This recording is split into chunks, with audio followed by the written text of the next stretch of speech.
All right, welcome back to Macro Monday. This covers some Resolume macros that we use here.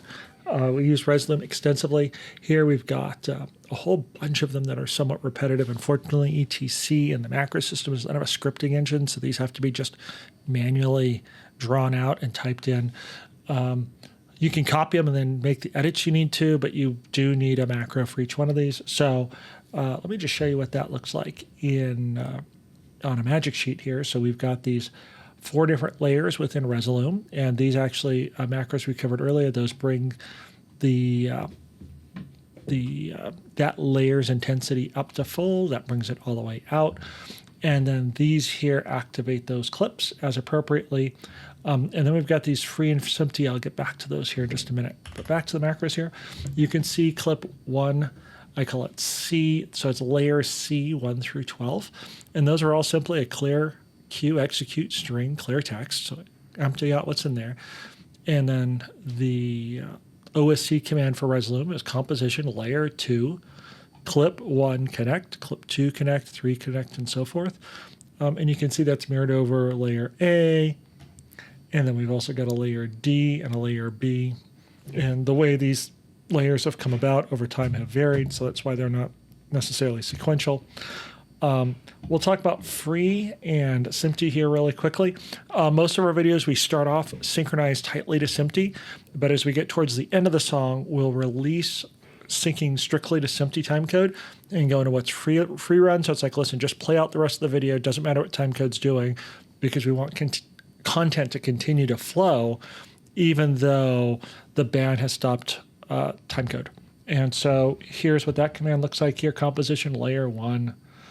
Clip 1, transport types. This is the transport type.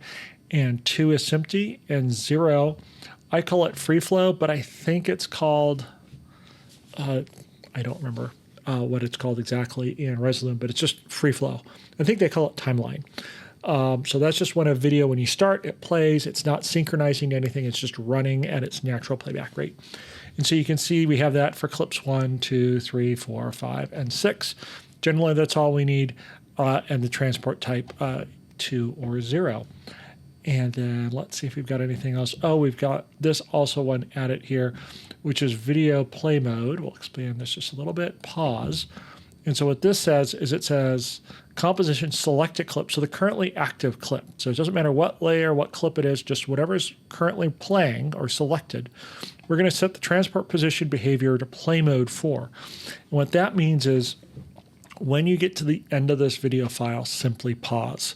The default behavior, if you're in SMPTE timecode, is when it reaches the end of timecode, it just stops.